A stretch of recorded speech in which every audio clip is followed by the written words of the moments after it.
Current affair. तो current affair का one of the, अब हमने largely we have discussed every subject, ठीक है। Now we are going to discuss the questions of 23 and 22 just रफली, कि in which subject what should be the strategy overall, deal किस तरीके से करना है, और अब से न्यूज़पेपर का रोल क्या रहना चाहिए, किस तरीके से आपको उसको आइडेंटिफाई करना है from prelims point of view. Is that clear? तो करंट अफेयर्स में बस इस अप्रोच को फॉलो करने ना, side by side we are going to have classes specifically for current affairs, तो उसमें दिक्कत तो बनेगी नहीं। But prelims is one area where the scope is so high, इतना इतना हाई स्कोप है, सो इतना वास्ट है, तो 100% तो कोई भी करंट अफेयर कर ही नहीं सकता, इम्पॉसिबल टास्क है। बट हम सब्जेक्ट स्पेसिफिक अप्रोच के साथ जाएंगे, plus what is not current affair you should know it very clearly. Like when we were discussing about stock markets, discuss किया था हमने उसके बारे में। Stock markets is one area जो वो तो रोज न्यूज में रहता है, वो तो दिक्कत हमारी है, हम ना हिंदू पढ़ते हैं। अब द हिंदू पढ़ोगे तो वहाँ कहाँ स्टॉक मार्केट के बारे में अच्छी न्यूज़ आएगी, या लॉजिक्स वहाँ कहाँ से आएंगे, वो आपकी मैगजीन्स में भी नहीं आता। That is not a part of just current affairs, that is a part of the systematic problem that we have, कि वो आ रहा है और हम सोच रहे हैं करंट अफेयर में आएगा, वो आ ही नहीं रहा है वहाँ पे लेकिन पेपर में हर बार आ रहा है। Same is with your polity. Polity में अगर जुडिशियल रिफॉर्म्स पे क्वेश्चन आ रहा है, पुलिस रिफॉर्म्स पे क्वेश्चन आ रहा है, एक्ट्स पे क्वेश्चन आ रहा है, वो आपको लक्ष्मीकांत में नहीं मिलने वाले, ना वो आपके करंट अफेयर्स में आने वाले। वो एक एरिया ही यूपीएससी ने डिफाइन कर दिया कि यहाँ से क्वेश्चन डालेंगे ही डालेंगे, तुम देखते तुम कब तक नहीं मानोगे। तो हम उन एरियाज की अलग से स्पेशल क्लासेस लेने वाले हैं, सो दैट उन एरियाज में दिक्कत ना रहे। When it comes to current affairs, yearly analysis करते हैं, थोड़ा सा इमर्जिंग ट्रेंड देखते हैं। ये देखिए इस तरीके से क्वेश्चंस आए हैं, ठीक है।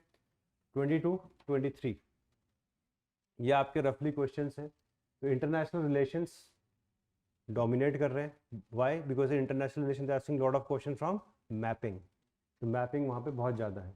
इकोनॉमिक्स, ठीक है, अब ये थोड़ा सा डिपेंड करता है डिनोमिनेशन पे भी, कुछ लोग उसको ज्योग्राफी में डाल देते हैं, इकोनॉमिक ज्योग्राफी, तो फर्क नहीं पड़ता हमें ओवरऑल।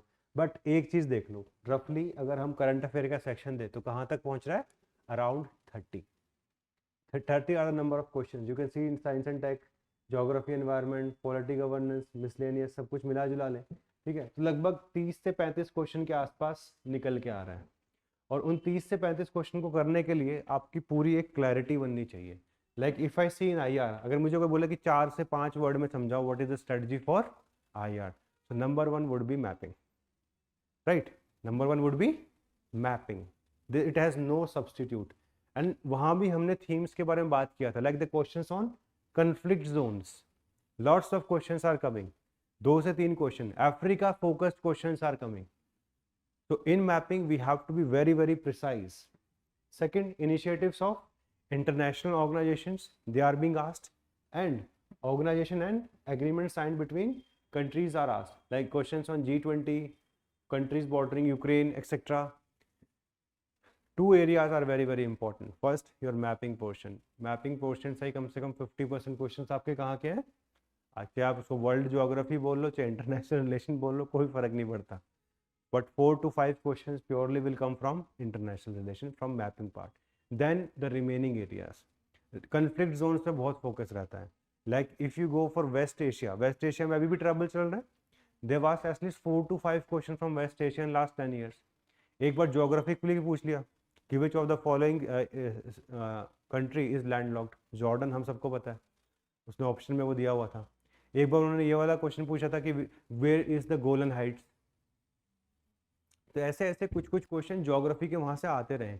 एक बार पॉलिटिकल क्वेश्चन पूछा था कि 2 state solution is specifically with reference to which area, West Asia, this etcetera. So we have to make sure international organisations में G20, यूरोपियन यूनियन, ठीक है, यूएन से रिलेटेड कुछ कुछ बॉडीज हैं, plus some very prominent NGOs like IUCN, वो environmental NGO है, ठीक है, और एनवायरमेंट के भी आपके आईआर वाले पोर्शन को वो कवर कर लेता है। तो this is how we have to make sure कि हम सही तरीके से इन चीज़ों को टारगेट करें। तो आईआर में इतना भी कम से कम टारगेट करोगे, अपना काम निकल जाएगा। Previously there used to be lots of reports which was asked by UPSC, अब वो जमाना चला गया है, अब उससे इतना क्वेश्चन आता नहीं है। आएगा भी तो हो सकता है बॉम्बार्डमेंट फिर से वही 2-3 एक ही बारी में, but one thing was very clear, mostly they used to ask reports which were published by World Bank, IMF, ठीक है, इन्हीं को ही ज़्यादा फोकस करता है वो, या फिर कोई बहुत ही फेमस इंटरनेशनल NGO हो, ठीक है, जैसे ग्लोबल ह्यूमन राइट्स वॉच, ऐसे कैसे करके NGOs के कुछ कुछ रिपोर्ट्स वो पूछ सकता है। If I see from economics perspective, infrastructure development, monetary policy, तो RBI के ऊपर सबसे ज़्यादा फोकस क्वेश्चन यहाँ से आते हैं। एक question on money sterilisation, indirect transfers etcetera, these are the areas which you have to focus, plus the area which you may call as current affair may call as static, stock market, capital market से एक question पक्का है, ठीक है, जो इसका current का part है इकोनॉमिक्स का, कैपिटल मार्केट से एक क्वेश्चन आना ही आना है। इनफैक्ट लास्ट ईयर 2 आए हुए थे, एक डायरेक्ट क्वेश्चन था, एक में इनडायरेक्टली एक ऑप्शन बनाया हुआ था। तो we have to make sure कि हम उन चीज़ों को भी प्रिपेयर करें। डोंट लिमिट योर सेल्फ कि ये करंट अफेयर में आएगा तब मैं करूँगा, तब तक स्टॉक मार्केट का क्रैश आ जाएगा, ठीक है।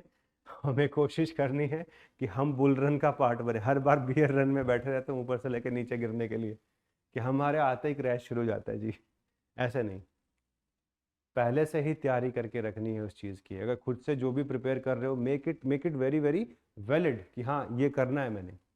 पॉलिटी एंड गवर्नेंस का अगर हम बात करें, questions are inspired from Supreme Court judgements, fundamental चीज़ें जब भी पूछी जाती हैं, procedure established by law, due process of law, ये सब कहाँ से आया है, किसकी जजमेंट्स हैं ये, सुप्रीम कोर्ट की जजमेंट्स हैं। अब वो जमाना चला गया यार, आजकल नए फंडामेंटल राइट पे फोकस होता है, राइट टू प्राइवेसी पे 2-3 बार क्वेश्चन आ गया, बट वो बहुत बेसिक लेवल है फिर भी, है ना। और वो भी आपकी कौन सी जजमेंट थी, पुट्टास्वामी जजमेंट, 2017, तो उसके बाद से 2 बार क्वेश्चन आ गया। तो judgements which are very prominent from last few years, इसलिए तो मैं आपको बोलता हूँ मेंस की अगर अच्छे से आंसर राइटिंग करोगे ना तो प्रीलिम्स में भी क्लैरिटी बढ़ जाती है। अब जिसने बैठ के राइट टू प्राइवेसी के ऊपर एक क्वेश्चन मेंस में लिख लिया, वो भूलेगा कि कौन सी जजमेंट है। सिर्फ प्रीलिम्स बढ़ के दिमाग में भूसा भर जाता है, वो सिर्फ कंटेंट है, एनालिसिस कुछ नहीं है। That's why it's relatively better अगर आप अगले 1-1.5 महीने थोड़ा सा मेंस भी जीरो मत कर देना, बस उसको reduce it to 30%, reduce it to 25%, but don't get it to zero. Zero is dangerous because एकदम से PT निकलेगा और फिर मेंस क्या करें, वो मुझे सिचुएशन नहीं चाहिए किसी के लिए भी। Questions on flag code, national handloom day etcetera etcetera, इन सब पे क्वेश्चन है, ये चाहे हिस्ट्री का पार्ट मान लो चाहे यहाँ पॉलिटी का पार्ट मान लो, डे टू डे गवर्नेंस पे बहुत क्वेश्चन आने वाले हैं। आपके प्रिजन रिफॉर्म्स बहुत इंपॉर्टेंट है, प्लीज़ याद कर लीजिए। स्पेसिफिकली जैसे इस बार अभी 3 एक्ट पास हुए हैं, है ना, क्रिमिनल प्रोसीजर कोड वगैरह, ये सब इनको चेंज किया है, यहाँ से क्वेश्चन आने का बहुत स्कोप है। IPC के ऊपर कोई क्वेश्चन बना के दे सकते हैं ये। तो पॉलिटी एंड गवर्नेंस में जो करंट अफेयर आ रहा है, that is not the regular current affair which you get in the magazines. Is that clear? अपना टाइम वेस्ट मत करना बैठ के उसमें, वो बहुत ही सरदर्द वाला काम है, अननेसेसरी। वो मेंस में काम आएगा बट प्रीलिम्स में तो बहुत कम काम आ रहा है। साइंस एंड टेक अभी हमने पूरा ठीक से डिस्कशन कर लिया, इसका स्पेसिफिक एरियाज हैं जिसको पहले आपने समझना है, फिर उसके करंट अफेयर करने में फ़ायदा है। बायोटेक अगर ढंग से नहीं पढ़ोगे, न्यूक्लियर टेक नहीं पढ़ोगे, नैनो टेक नहीं समझोगे, ये सारी टेक्नोलॉजी आपकी मेंस के सिलेबस में है ना। GS पेपर 3 अगर आप देखेंगे सारी टेक्नोलॉजी है वहाँ पे, तो भाई समझना तो आपने वहाँ भी है यहाँ भी है। अब किसी को अगर ये भी नहीं पता नैनो स्केल 10⁻⁻7 पे आना है, -9 पे आना है, तो बहुत बड़ी दिक्कत है कि नैनो स्केल ही नहीं पता, और रोज बोलते थे नैनो टेक्नोलॉजी पढ़ लिया क्या। Is that clear? So first we should have clarity about these technologies and then only science and tech के बीच में आपका करंट अफेयर अच्छा बनेगा।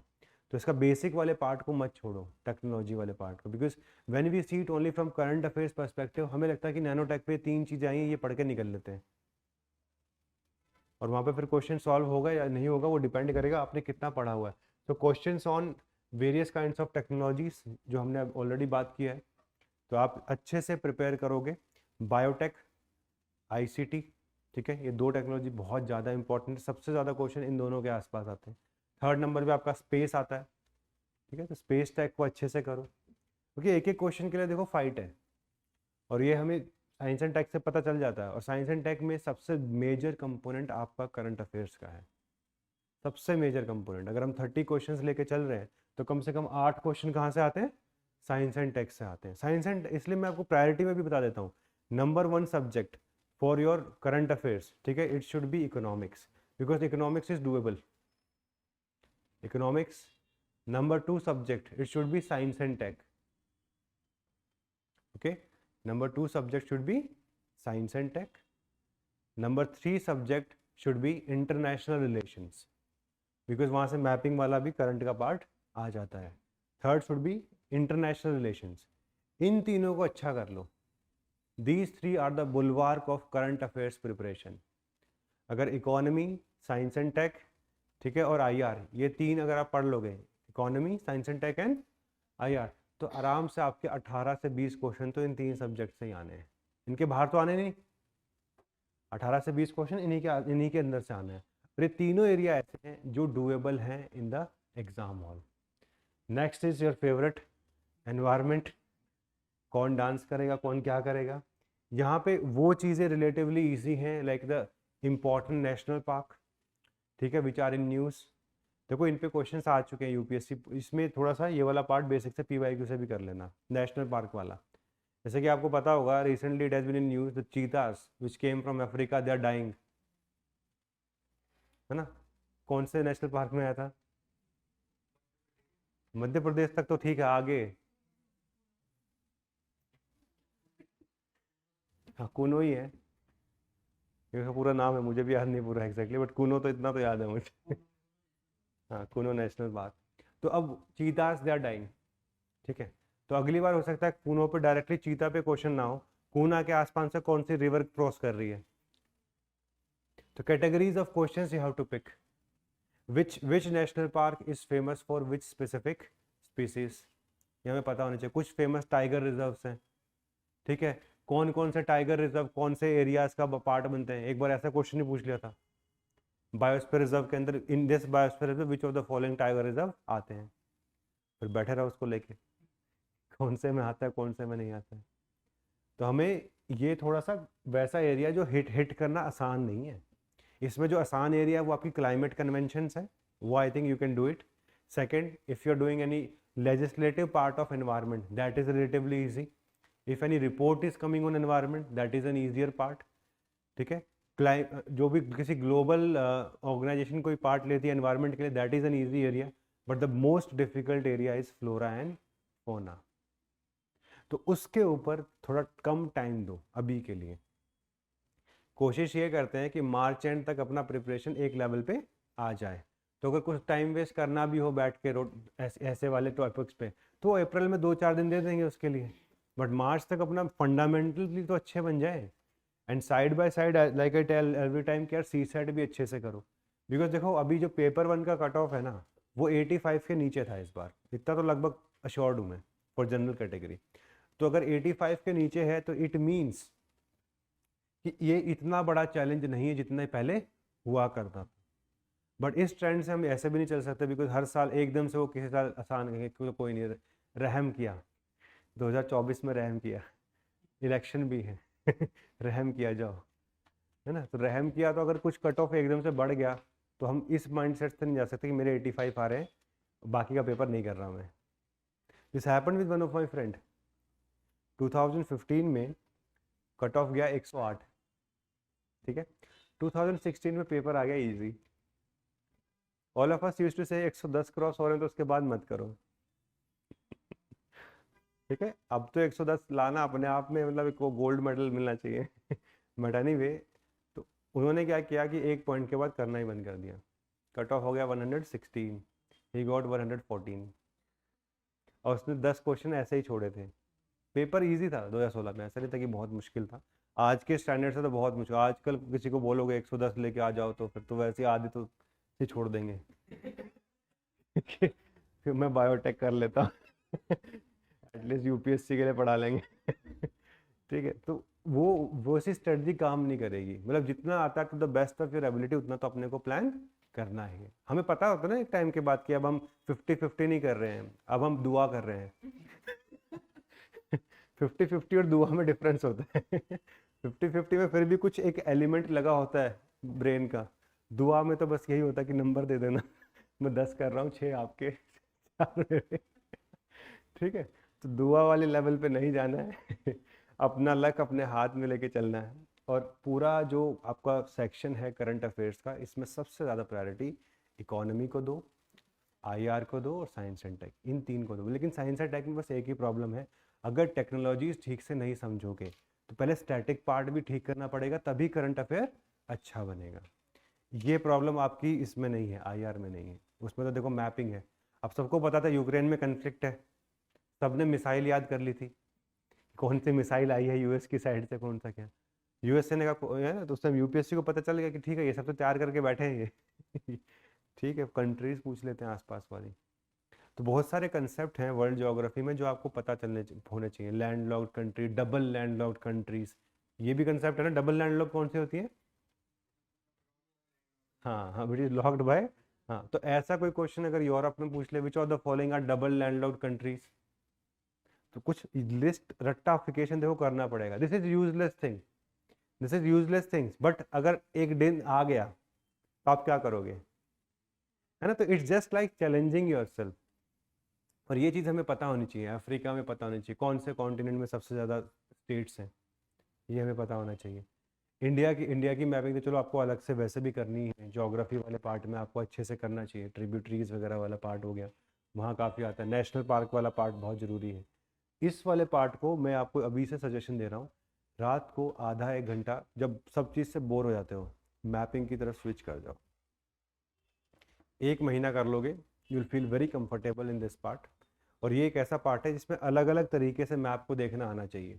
Like suppose one day you are just doing mountains, तो माउंटेन्स पूरी याद कर ली, है ना। सबसे ज़्यादा पार्ट तो आपका हिमालय में ही टाइम लगता है फिर, लेकिन आपको नीचे वाला भी याद करना पड़ेगा, है ना, कि कहाँ तमिलनाडु में कौन सा है, ईस्टर्न घाट, वेस्टर्न घाट्स, किधर नैरो है किधर वाइड है, एक्सेट्रा, वो सब चीज़ें, कहाँ पे कौन सा हिल है, या फिर कौन से प्लेट्यूज हैं, एक्सेट्रा एक्सेट्रा। तो ये बेसिक बेसिक चीज़ें हैं, इनको ना ऐसे मत किया करो कि ज्योग्राफी को मैंने ऐसे 5 दिन डिवोट कर दिए, उसके अंदर ही सब कुछ करना है। अब हमें कुछ चीज़ों को उस तरीके से करना है जिससे कि हम उसको एब्जॉर्व कर पाएँ। एब्जॉर्प्शन पे ध्यान दो। करंट अफेयर्स भी वैसा ही पार्ट है। करंट अफेयर्स में भी जो जो एरिया एब्जॉर्व कर सको उनको पहले कर लो, जो ज़्यादा क्रूशल उनको पहले कर लो। अब अगर मैं आपको बोलूँ कि नहीं इस बार हम फ्लोरा और फोना पकड़ के रहेंगे जो आएगा, आप और मैं लगे हुए हैं सब छोड़ के 5 महीने, इस बार क्वेश्चन ही नहीं आया उससे, फिर क्या करेंगे? फिर लास्ट में यही बोलते ना, अच्छा होता कम से कम इकोनॉमिक्स ही कर लेते। तो बाद में नहीं यार, कभी भी ग्रीफ की तरफ नहीं जाना है, पहले से ही ध्यान रखना है कि इतना टाइम हमने एलोकेट करेंगे, इस तरीके से स्ट्रेटजी को कर रखेंगे और इसको बढ़िया तरीके से इम्प्लीमेंट करेंगे। This is how a preparation should be. और हमें नेट, मैं आपको वही कह रहा हूँ, आप अभी के अगर हिसाब से देखें, हमें 100 के आसपास आना है। इफ़ पेपर बिकम्स ईजी तो वो +10 कर लो, बट अभी के हिसाब से हमें 100 के आसपास आना है। सी सेट में all of you have to make sure कि यू गो अराउंड 90 के आसपास आप होने चाहिए।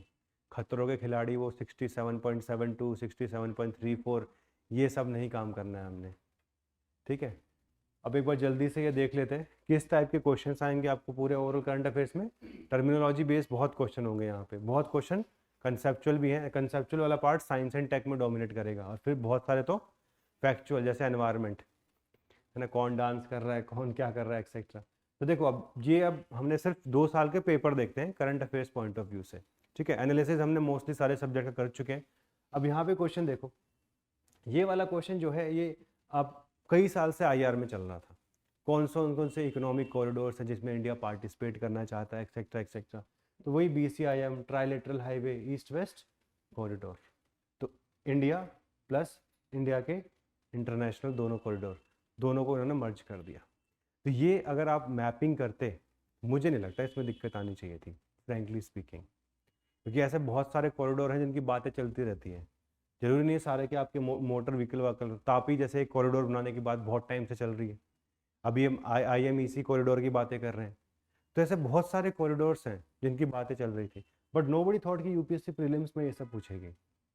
और उसमें भी देखो फिर वही वाली बात है, it connects Varanasi and Kunming in China. तो वहाँ ऑन द स्पॉट एकदम से याद करना मुश्किल हो जाता है। तो ये आपका परफेक्ट एग्जाम्पल है आईआर का। ठीक है, आईआर और डोमेस्टिक को भी मिक्स ही कर दिया। यहाँ पर भी आप देखो पोर्ट्स, अब ये आपका pure NCERT driven question. NCERT वाले में बस एक दो चीज़ें उन्होंने कहाँ से लेके आ गए, करंट अफेयर्स से, है ना, अदानी जी, मुंद्रा जी, हैं मुंद्रा पोर्ट, तो वो वहाँ से आ गया बस। तो बात चलती रहती है, इतनी सारी पोर्ट्स की स्कीम निकल रही है आज की डेट में, क्या करना है क्या नहीं करना है, और एनसीईआरटी के साथ में उन्होंने उसको बस मर्ज कर दिया। तो एनसीईआरटी जो आप ज्योग्राफी वगैरह की पढ़ेंगे वो डिफंक्ट नहीं हुई हैं। ये सब चैप्टर खोल के उनको गाली मत दिया करो, रोड से कुछ नहीं आता, पोर्ट से कुछ नहीं आता, सारे मीन्स ऑफ कम्युनिकेशन, देखो रोड भी आ गया, पोर्ट भी आ गया। ठीक है, तो बेसिक लेवल इन्फॉर्मेशन जब भी हम लोगों के पास होती है ना, it's always going to help you out. It's not like कि हर बार पूरा कर पाएंगे, ठीक है, एक आधा अगर नहीं भी हुआ तो कोई दिक्कत वाली बात नहीं है। रिसोर्सेस, ठीक है, आई होप ऑलरेडी कल इसकी बात हो चुकी है। रिसोर्सेज पे बहुत फोकस करो अभी के लिए, छोड़ना नहीं है भाई रिसोर्सेज को, और अलग अलग चीज़ों पे फोकस कर रहे हैं। कोबाल्ट पे क्वेश्चन पूछा इन्होंने, ठीक है, फिर यूरेनियम पे क्वेश्चन पूछा है, आई थिंक गोल्ड पे भी एक क्वेश्चन आया हुआ था, है ना, ये स्विट्जरलैंड, गोल्ड। तो एक ही साल में सारे रिसोर्स पूछ लोगे क्या, एक एक करके पूछ लेते, हम ट्रेंड तो पकड़ लेते। एक ही बारी में सब पूछ लिया, कोबाल्ट भी बता दो, यूरेनियम भी दे दो, गोल्ड भी बता दो, तो एक बारी में मतलब रिसोर्सेज सारे पूछ लिए इन्होंने, और सारे इंटरनेशनल रिसोर्सेज के पीछे भागे लोग। तो आप लोग resources in geography it remains A important area, आप इसको सिर्फ करंट अफेयर के हिसाब से मत समझना। Is that clear to all of you? I am just giving you some advices which are wise. कई बार हम सोचेंगे कि नहीं ये तो करंट अफेयर में ही होगा, ये होगा, अरे जरूरी नहीं है करंट अफेयर में ये टॉपिक्स हों भी। इन्होंने क्या किया, बस पिक कर लिए 3 टॉपिक कि हाँ ठीक है इस बार रिसोर्सेज से 4 क्वेश्चन पूछेंगे, तो आप रिसोर्सेज प्रिपेयर कर लीजिए। देन ये I think easy questions, finance commission ने कौन कौन सी चीज़ों को यूज़ किया है, 15 फाइनेंस कमीशन ने, ये तो कम से कम पता होना चाहिए। Demographic performance, forest and ecology, reforms, stable government, tax and fiscal efforts, किसकी कितनी परसेंटेज है, अगर वो टॉप टू बॉटम लगाने को आ जाए तो ये इन चीज़ों में फिर ना वो मत करना कि बस आधा अधूरा पढ़ के आ गए। आधा अधूरा पता क्या होता है, कि सिर्फ ये पता कि हाँ 4 इंडिकेटर है, पूरी कंप्लीट तरीके से पता होना चाहिए कि हाँ 14 फाइनेंस कमीशन ने क्या इंडिकेटर लिया था, 15 ने नया कौन सा यूटिलाइज किया है, किसकी वेटेज बढ़ी है, किसकी वेटेज डिक्लाइन हुई है, within 15 top to bottom कैसे होगा, असेंडिंग और डिसेंडिंग।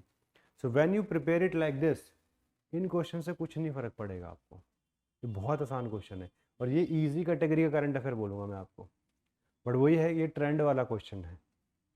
ठीक है, ट्रेंड वाला क्वेश्चन मैंने आपको बताया था ना, फाइनेंस कमीशन जब भी रिपोर्ट आती है वो 5 साल के लिए वैलिड रहती है। अब इस साल नेक्स्ट फाइनेंस कमीशन के लिए उन्होंने टर्म्स ऑफ रेफरेंस बना लिए, पब्लिक नहीं हुआ है, तब तक जब तक पब्लिक ही नहीं होगा तब तक 15 वाला ही चलेगा।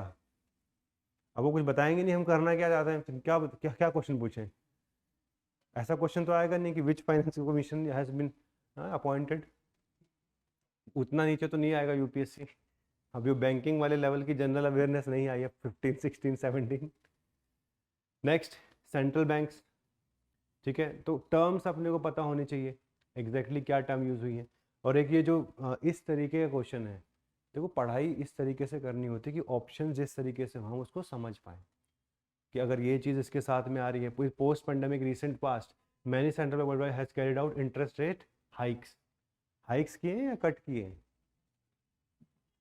उसको टाइट मॉनेटरी पॉलिसी बोलते हैं, लूज मॉनेटरी पॉलिसी बोलते हैं, अकोमोडेटिव, ये सारे वर्ड्स आपको एग्जैक्ट क्लैरिटी होनी चाहिए। क्योंकि देखो इन क्वेश्चन में सबसे अच्छा क्या होता है, अगर एक गलत है तो आंसर निकल गया, अगर दोनों सही है तो आप दिक्कत बस फंस जाता है फिर इंसान। तो अगर कोई एक गलत है तो फिर तो आसानी से आंसर निकल जाता है। Central bank generally assume that they have the ability to counteract the rising consumer behaviour military policy mean, assume तो करते ही ये लोग, 2 साल के लिए 6.5 से ऊपर था अज्यूम तो, लेकिन इन्होंने किया ना, एक दिन आएगा उस दिन हमारी परफॉर्मेंस देखना। आरबीआई को भी 3 अटेम्प्ट लगे 6% से नीचे लाने में, 3 साल, ठीक है, but anyway these are easy level questions right. इसलिए मैंने आपको बोला इकोनॉमी को जरूर टारगेट करो, और इकोनॉमी में ये दिक्कत मत करना कि फैक्ट्स ना पता हो, ट्रेंड बेस्ड क्वेश्चंस बहुत आते हैं इकोनॉमी में, ठीक है, लिख लो इसको, trend based questions. Trend based question means in the last 5 years NPAs have reduce drastically. अब वो ड्रास्टिकली वर्ड ना दिल को तोड़ेगा वहाँ, कि ड्रास्टिकली सही है गलत है क्या नहीं, और वो सिर्फ एक लेवल पे आप उसको आंसर कर सकते हो if you have the facts.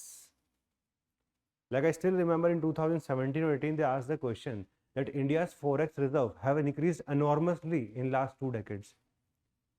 अब किसी को अगर फैक्ट्स ही नहीं पता कि 20 साल पहले क्या था अपना फॉरेक्स, लॉन्ग टर्म पता तो होना चाहिए ना.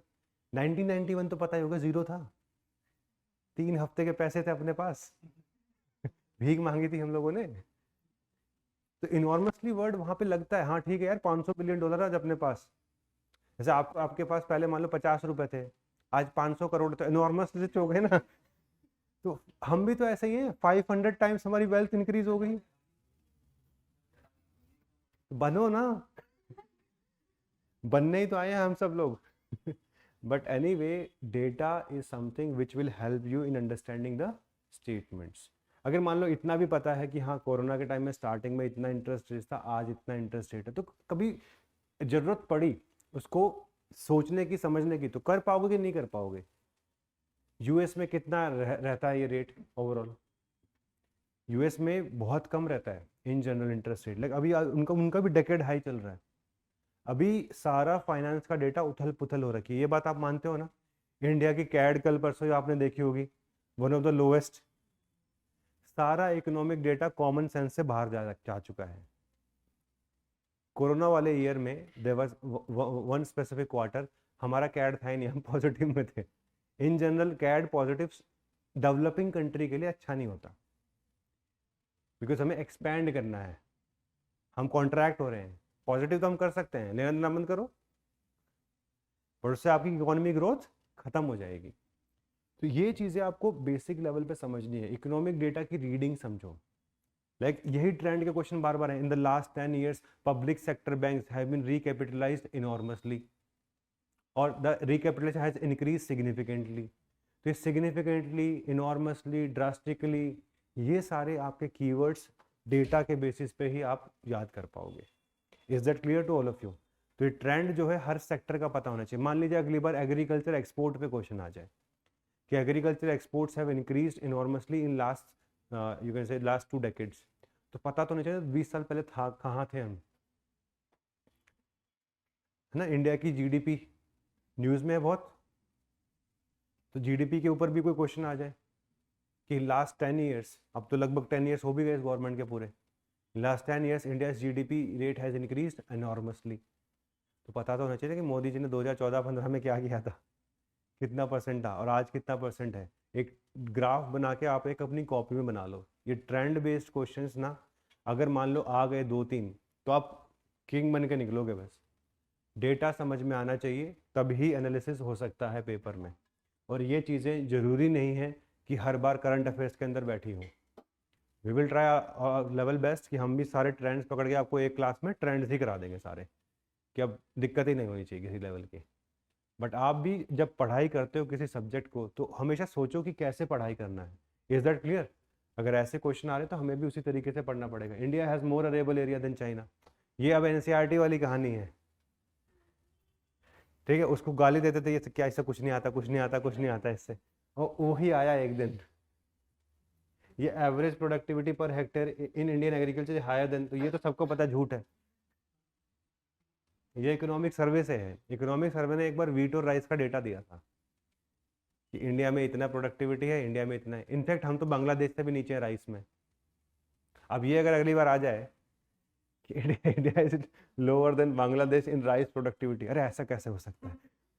ईगो इश्यू सिर्फ इंडिया को नहीं, आपको भी है. पर कैपिटा इनकम में भी तो ऊपर गए थे कि नहीं गए थे? ट्रेंड पता होना चाहिए. इकोनॉमिक्स के पूरे क्वेश्चंस इसके बेसिस पे डिपेंड करते हैं. तो जब भी ये सब्जेक्ट पढ़ो, इस चीज़ का ध्यान रखो, along with basics. Basics will be yes important. अगर आरबीआई के ऊपर पूछा है कि which of the following are the qualitative methods for of monetary policy, तो पता होना चाहिए हाँ क्वालिटेटिव क्या होता है, क्वांटिटेटिव क्या होता है. बट जहाँ पर भी टर्म आ गई, जहाँ पर भी फैक्ट्स वाला आ गया इंटरप्रिटेशन, वहाँ पे हमें मेहनत करनी है. और वहाँ पे हमें एक जगह अपने पास बर्ड आई व्यू होनी चाहिए. और हर एरिया की, इकोनॉमी के कितने सेक्टर्स हैं अगर आप ठीक से देखोगे एरियाज. फिस्कल वाला हो गया, इंडिया की फिस्कल आपको पता होगा ना, डेफिसिट इस बार बढ़ने वाली है. क्यों बढ़ने वाली है? इलेक्शन है बस, और कोई रीज़न नहीं है. हाँ, हर बार इलेक्शन ईयर से पहले हर बार बढ़ती है। अगले साल जैसे जीत जाएंगे, जो भी साइड जीतेगी, ठीक है, वो एकदम से कट करेगी नेचुरली। मतलब दिस हैपेंस एवरी ईयर। तो 5.9% का हमने टारगेट रखा था, mostly it is going to get breached. Tax collection कितना है इंडिया का, तो ये डेटा पता होना चाहिए कि हाँ डायरेक्ट टैक्स कलेक्शन बढ़ा है या कम हुआ, इनडायरेक्ट टैक्स कलेक्शन में क्या हुआ। तो वही fiscal policy, monetary policy, export policy, 10 areas हैं, शांति से उसको कर लोगे, बहुत फायदे में रहोगे। मैं मानता हूँ भाई ये सब चीज़ें जब काश कोई फाउंडेशन कोर्स में स्ट्रक्चरिंग करके पहले ही ऐसे पढ़ाए, मज़ा है ना पढ़ने में भी, एग्जाम ओरिएंटेड। बट अब वो जो चीज़ चली गई चली गई। अब आपके पास है 5 महीने। आज अपनी 27-28 तारीख है, वो 26 तारीख को पेपर है। 5 महीने हैं चीज़ सीखो, छोटा मोटा ये सब तो देखो इजी है, स्मॉल फार्मर लार्ज फील्ड, कुछ क्या क्या कॉन्सेप्ट न्यूज़ में चल रहे हैं। फिर ये आपका क्वेश्चन तो अभी हमने ऑलरेडी देखा ही था, IRNSS, ठीक है। तो साइंस एंड टेक में ये वाले क्वेश्चन आ रहे हैं। देन बैलिस्टिक मिसाइल्स, तो वही आपको नेविगेशन सिस्टम्स, डिफेंस, ठीक है, बायोटेक्नोलॉजी, ये एरियाज तो बहुत ही ज़्यादा इंपॉर्टेंट है करंट अफेयर्स के पॉइंट ऑफ व्यू से। So in science and tech basics are very very important. On the top of basics you have to cover these areas. किसी को पता ही नहीं होगा DNA RNA का डिफरेंस याद नहीं रहता, वहाँ पे जाके कैसे कर लोगे ये वाला क्वेश्चन, हाँ। ये और ये बहुत ज़रूरी है इन सब चीज़ों के लिए। मान लो इसी के ऊपर अगली बार 4 स्टेटमेंट बना के दे देंगे कि ये वाली जो टेक्निक है ये RNA से भी हो सकती है, फिर बैठोगे क्या करना RNA के अंदर। तो हमें पता होना चाहिए एग्जैक्टली कि DNA RNA क्या हो सकता है, न्यूक्लियोइड्स क्या होता है, शुगर बेस क्या होता है, शुगर क्या होती है, etcetera. These are the basic thing which are required to be learn. पहले उसको करो और फिर करंट अफेयर्स के अंदर घुसो। But science and tech is one area which is very rewarding if you have the patience. Many of us do not have the patience, because हम अपने हिसाब से अब टेक्नोलॉजी देखते हैं। अगर फ़ोन की टेक्नोलॉजी तो फिर भी समझने की कोशिश होगी, है ना। डिफेंस वगैरह हमें नहीं फ़र्क पड़ता, जिसको पता वो देख लो। तो आपको थोड़ा सीखना पड़ेगा टेक्नोलॉजी, थोड़ा सा इंटरेस्ट ले लो, एग्ज़ाम तक तो ले लो, कम से कम PT तक ले लो, उसके बाद छोड़ देना। माइक्रो सैटेलाइट DNA वगैरह ये सब ज़रूरी है। कुछ पार्ट हम कह सकते हैं कि आपका हिस्ट्री वाला जो पार्ट है, कल्चर वाला जो 1-2 क्वेश्चन है, वो यहाँ से मिक्स होके आए थे इस बार। एक स्टेटमेंट इन्होंने उठा लिया अपनी मॉडर्न इंडिया से और एक स्टेटमेंट इन्होंने उठा ली करंट अफेयर्स से। तो वैसा एक आधा क्वेश्चन है, बट ये कुछ ऐसा एरिया है फार फेच्ड है। करेंगे करंट अफेयर्स भी करेंगे, हिस्ट्री वगैरह वाले, ये जैसे मैंने करा के भेजा था ये वाला लास्ट टाइम अराउंड, ये वाला क्वेश्चन ब्लैक कोड। मुझे लग रहा था मेरे हर घर तिरंगा चल रहा है, क्या पता यहीं पूछ ले कि रेशो क्या होता है इनका। तो रेशो तो इन्होंने सही लिखा 3:2, इन्होंने फंसाया यहाँ पे, क्योंकि ये लॉजिकली ठीक लग रहा है। T-सेट यहाँ पे चलता है जहाँ पे चलना वहाँ चलता नहीं है, जहाँ 3:2 हो गया था। है ना, वहाँ पे मतलब ये चीज़ें थोड़ी हैं कि करंट अफेयर्स हम देख लेंगे, बट हिस्ट्री का current and affairs relatively easier side में रहेगा। वो ईजी होता है प्रिडिक्ट करना, वो हम आराम से प्रिडिक्ट कर लेंगे, उसमें टेंशन मत लेना।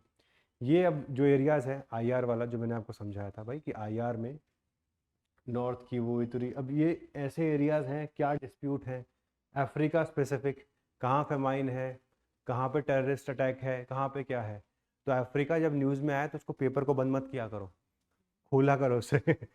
प्रभु आपके यहीं से आना है ना, दिव्य दृष्टि तो यहीं पे ओपन अप होगी।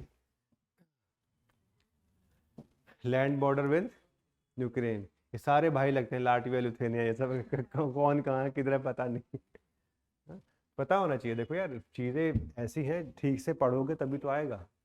और रट्टाफिकेशन वाला चीज़ है ये, पहले आपने रट्टा मारा होगा, निमोनिक्स याद किए होंगे, तभी तो ये चीज़ हो पाएगी।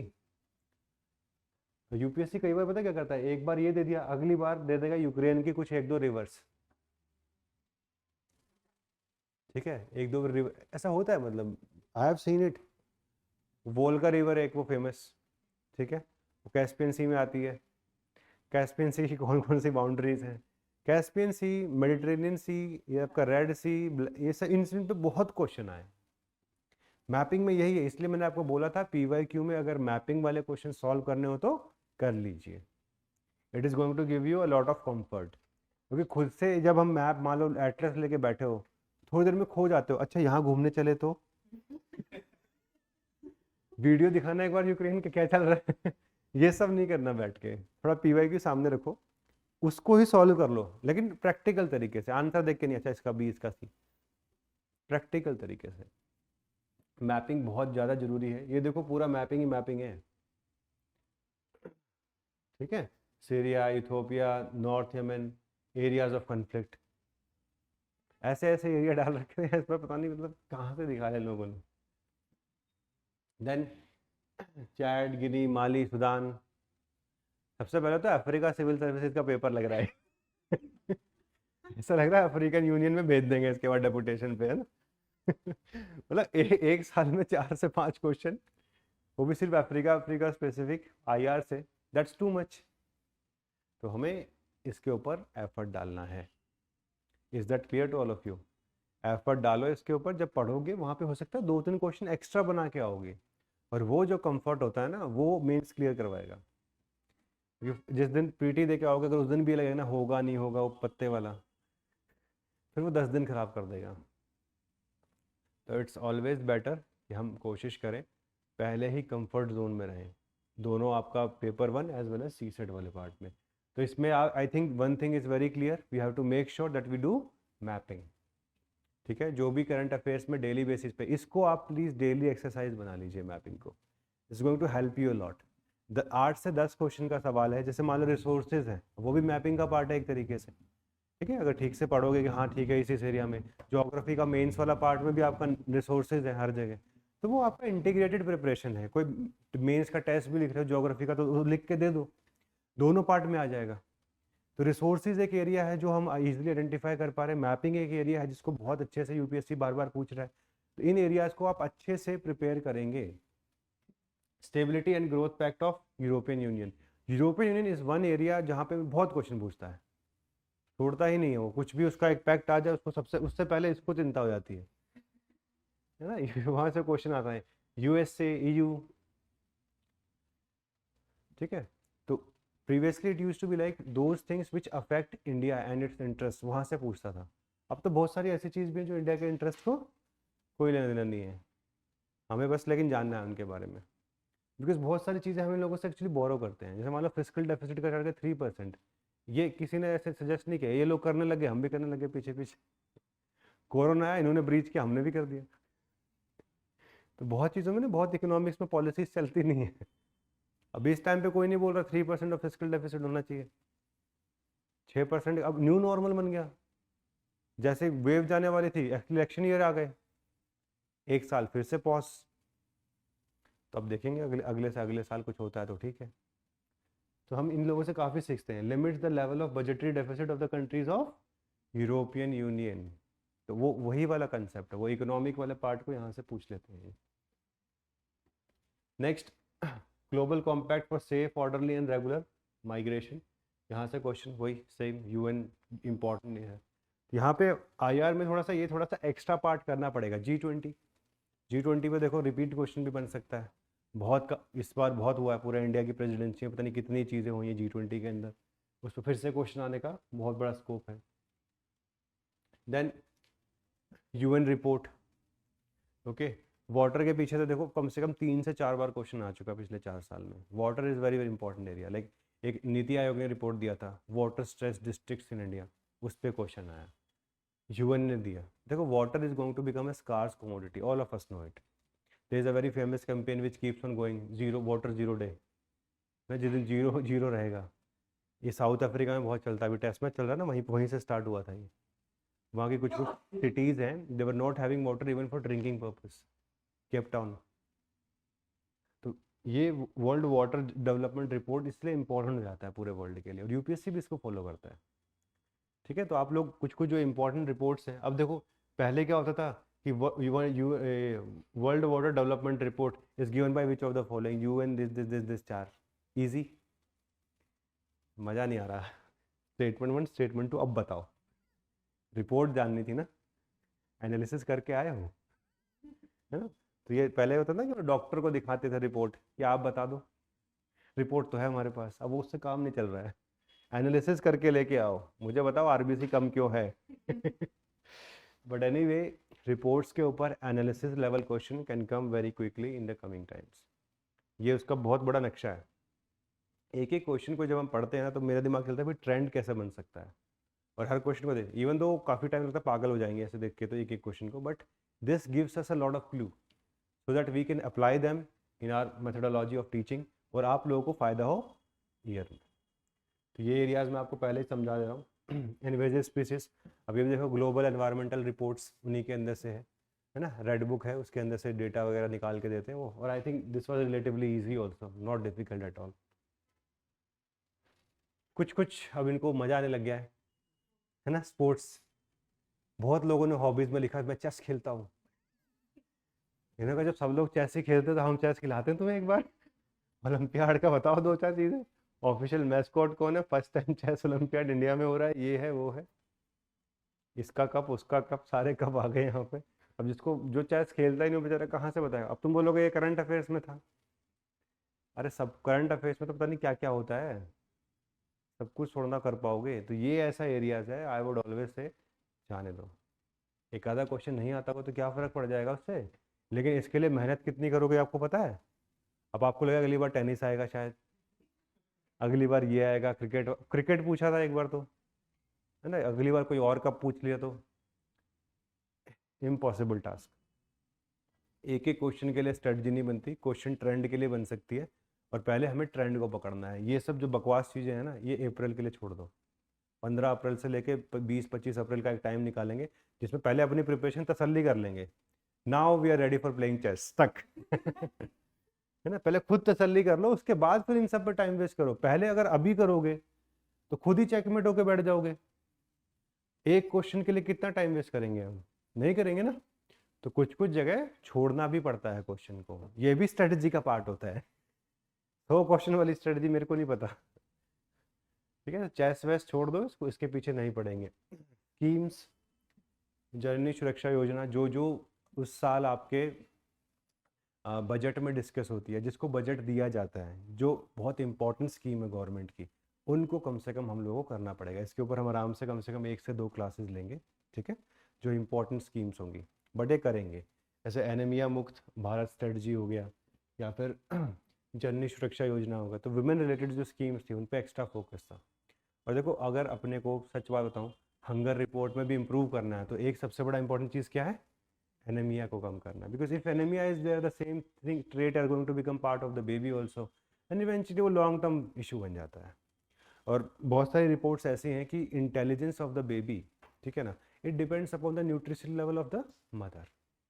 अगर वो चाहते हो आप आगे चल के इंडिया में इंटेलिजेंट लोग हों जो नासा वासा से ऊपर लेके जाए हमें, है ना, कब तक हम उल्टे पुल्टे रॉकेट्स ढूंढ के बोलेंगे नासा से बेटर रॉकेट है हमारा। तो ना जुगाड़ कब तक चलेगा। तो उसके लिए क्या चाहिए, एनीमिया मुक्त भारत स्ट्रेटजी। पहले ये हटाओ, उसके बाद लोग बनेंगे वैसे शार्प वाले, शार्प इंटेलेक्ट वाले लोग। ऑलराइट, जब भी हम इंटेलेक्ट की बात करते हैं मेजर लेवल पे बात करते हैं, ये नहीं कि एक दो अच्छे साइंटिस्ट हैं हमारे पास, हमें अच्छे लोग चाहिए फ्यूचर में। आपका हमारा तो हो गया जो होना था। हमारा तो हो गया, जो नेक्स्ट फ्यूचर है ना उसके ऊपर देखो। This is of 22, rapid financing instrument, rapid credit facility. हमें फंक्शंस समझने हैं, Asian development bank, IMF, UNEP तो तुम्हें पता ही, आराम से इसको हटा दोगे, और वर्ल्ड बैंक को, ठीक है। ऐसी इस पार्ट में सबसे इंपॉर्टेंट मैं तुम्हें 4 चीज़ें बताता हूँ। कोई भी चीज़ पढ़, कोई भी इंस्टीट्यूशन अगर पढ़ रहे हो, सबसे पहले हमें पता होना चाहिए कि इसमें कुछ स्पेसिफिक काइंड ऑफ मेंबरशिप है क्या, परसेंटेज कुछ डिवाइड कर रखी है क्या किसी इक्विटी के बीच में। जैसे एशियन डेवलपमेंट बैंक है, अब इसमें सबसे ज़्यादा पार्ट किसका है, किसका है बताओ, देखना आज जाके कि चाइना ही है कि नहीं, या जापान है, या यूएसए है। वो एशिया इंफ्रास्ट्रक्चर इन्वेस्टमेंट बैंक है जिसका तुम बात कर रहे हो, एआईआईबी। देखो एआईआईबी दिखा कहीं, उसमें तो चाइना इंडिया है, ये एशियन डेवलपमेंट बैंक है। तो इसलिए देखो वहाँ पे जाके लगा भी देते। नहीं, सबसे ज़्यादा मेंबरशिप किसकी है इनमें, चाइना। तो ये चीज़ ध्यान रखना। इनडायरेक्ट ट्रांसफ़र इकोनॉमी वाला सेटअप है, लेकिन इकोनॉमी वाले सेटअप में हमें पता होना चाहिए मेंबरशिप क्या है। कोई अगर परसेंटेज वाइज डिवाइडेड है, जैसे परसेंटेज वाइज डिवाइडेड वाला जो काम है ना, ये आपका एआईआईबी में बहुत है, और इनफैक्ट आपका ब्रिक्स बैंक में भी है। न्यू डेवलपमेंट बैंक बोलते हैं उसको, वो न्यूज़ में आता नहीं है, वो सीधा पेपर में आता है ठीक है, एनडीबी, क्योंकि एनडीबी बनाने की कोशिश कर रहा है ब्रिक्स, उसका लॉजिक सिर्फ यही है, it is going to be an alternative for World Bank, बस ये रीज़न है। और यही जो इसकी फैसिलिटीज़ है, इसलिए बोल रहा हूँ ना कि जब फोकस करता है ना इंस्ट्रूमेंट्स पे तो ज़्यादा आगे नहीं जाता, ये आईएमएफ वर्ल्ड बैंक के आसपास ही रहने वाला है इकोनॉमिक्स में।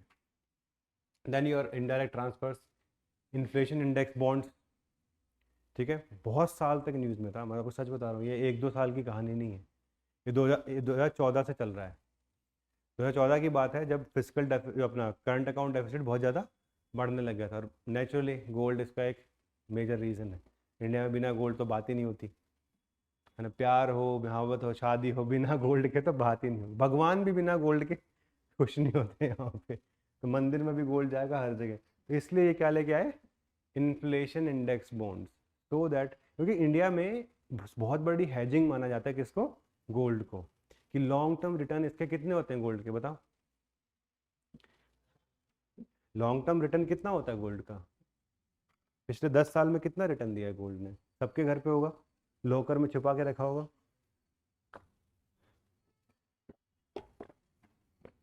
सिर्फ रिटर्न पूछ रहा हूँ यार, चाबी नहीं मांग रहा लॉकर के चुप हो गए सब 11% के आसपास देता है, ठीक है, long term 11%, it beats inflation comfortably, yes और नो। तो रियल रिटर्न अगर मैं 7% मान के चलूँ, बिकॉज आरबीआई फेल हुआ था, तो कितना बचा, 4% तो बचा ना रियल रिटर्न, इन्फ्लेशन से जितना ऊपर उतना उसका रियल रिटर्न होगा। अब आपकी एफडी में अगर 5.5 मिल रहा है तो रियल रिटर्न नेगेटिव में है आपका, मतलब वेल्थ नीचे जा रही है, देन अदानी की तरह ऊपर जा रही है समझ रहे हो, तो रियल रिटर्न बढ़ने चाहिए हमेशा। इसलिए ये शुरू हुआ था कि इन्फ्लेशन इंडेक्स बॉन्ड्स लेके आते हैं, कि जितना इन्फ्लेशन है उनसे ऊपर दे देंगे भाई तुम्हें, लेकिन तुम गोल्ड मत खरीदो। फिर इससे बात नहीं बनी, होगा कोई सॉवरन गोल्ड बॉन्ड ही ले लो, एक सिक्का दिखा के पैसे दे दो कम से कम कुछ तो करो। तो तब से चल रहा है way of reducing the coupon rate on borrowing by way of IIB, they provide protection from uncertainty का inflation received as well as capital gains on are not taxable. ये एक नया ट्रेंड शुरू हुआ है कि ये फाइनेंशियल इंस्ट्रूमेंट टैक्सेबल है या फिर नॉन टैक्सेबल है। ये इस बार इंफ्रास्ट्रक्चर वाले पे भी पूछा गया था कि ये टैक्सेशन फ्री है या टैक्सेशन इस पे लगता है। तो भाई ये एरिया बार बार एक्सप्लोर होगा, पता है क्यों, बिकॉज आप और मैं सिर्फ एफडी के बारे में जानते हैं, and they have realised it, इन लोगों को पता ही नहीं क्या टैक्सेबल है और क्या नॉन टैक्स। एनपीएस टैक्सेबल है,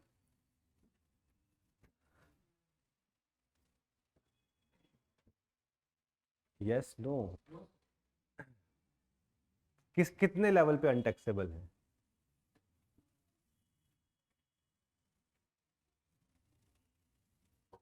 पीपीएफ